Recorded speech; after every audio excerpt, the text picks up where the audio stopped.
Hi, my name's Marcus Johnston. I'm a solicitor that deals exclusively with motoring cases. Probably about 90% of my time is taken up defending motorists accused of speeding.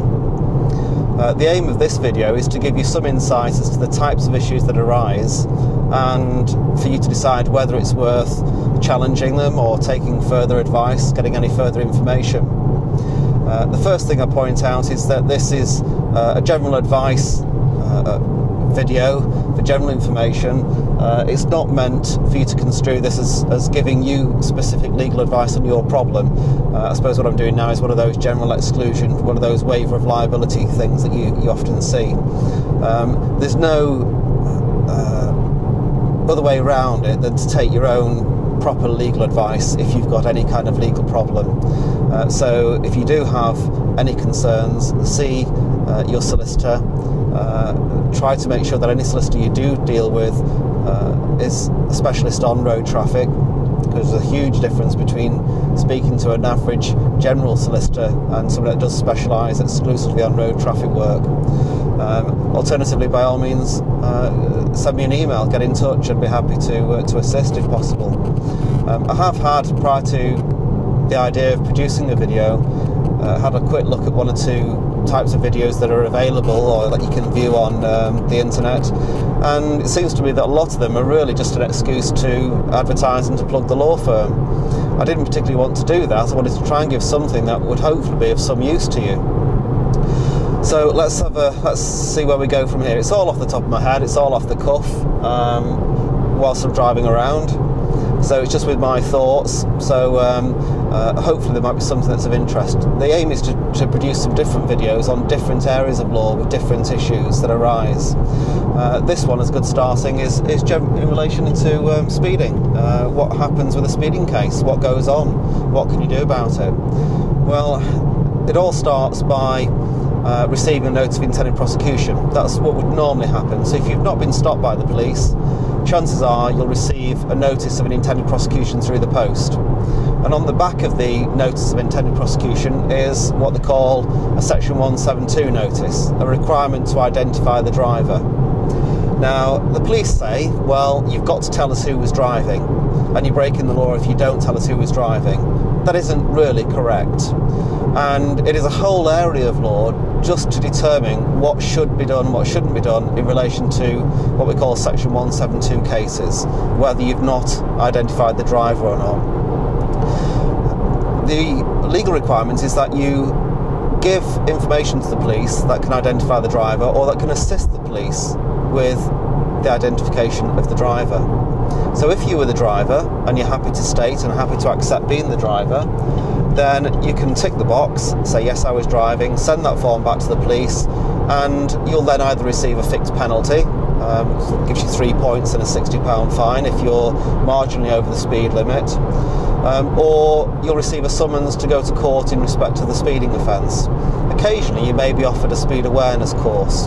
So if you're only slightly over the limit, if places are available on a course, if you're in a certain area, then they may offer a speed course if you've not previously undertaken a course within the previous 3 years.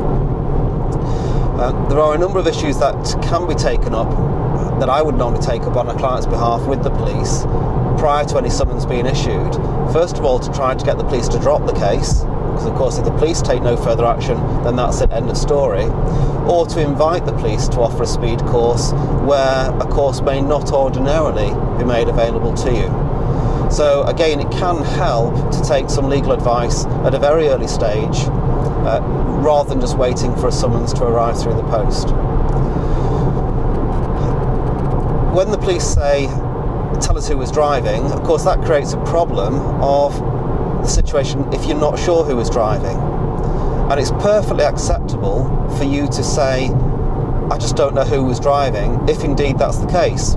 So if it was yourself or your wife or your husband or a work colleague or one of your children that was driving the car, or may have been driving the car, then how on earth do you fill the form in? Because of course the form says, if you were the driver, tick the first box. If you were not the driver, tick the second box and tell us who was driving. Now, the difficulty, of course, is, well, what happens if you're just not sure? It could have been you, it could have been somebody else. My argument is it's impossible for you to fill the form in its current format. Incidentally, Scottish forms, although we're not covered by Scottish law, but the Scottish forms that I've seen give an option to explain the problem if you're not sure who was driving. But most of the forms available in England and Wales don't give that option. They simply try to restrict you to say, yes, I was the driver, or I wasn't the driver, but so-and-so was the driver, and you give an actual name. There are defences available in law if you're not sure who was driving. And so don't be led into thinking that you've got to put somebody's name down. If you're not sure who was driving, then it's perfectly acceptable to go down the route of not being sure, not being able to give that information. And there are defences available. And over the years that I've been dealing with these cases, for example, we would normally expect to be successful in almost every one of them. So providing you behave reasonably, you use what we call reasonable diligence in trying to identify the driver, the correct information is given to the police and it's handled in the right way, then you would normally be successful with that defence. So again, don't be thinking that you've got to put a driver's name down and then deal with a speeding issue. It may well be the correct form of action to defend it in relation to the notice of intended prosecution, to say, look, I'm just not sure who was driving. So that's a separate issue. The police will often give misleading information. They'll often tell motorists, you've got to tell us who was driving. You've got to put down somebody's name. That isn't correct. If you're not sure who was driving, you simply cannot state. And one of the big areas which assists from a defence solicitor's point of view is the actual warning that's contained on most of the Section 172 notices these days, which says that it's an offence to knowingly or recklessly furnish a false statement. And so I often say to the courts that my client's caught between a rock and a hard place. On the one hand, he's being threatened with 6 penalty points and a fine if he doesn't say who was driving, but on the other hand, he's being threatened with imprisonment if he does say who was driving. And that's simply because if you can't, hand on heart, 100% with certainty say who was driving, then you can't complete the form, in my argument, because to do so, you're behaving recklessly. And to give reckless information can result in a more serious charge preferred in the course of justice, for which there is imprisonment as a possible penalty. So rather than being worried and concerned about that, use that to your advantage. Use that as a reason why you've simply not been able to give the information.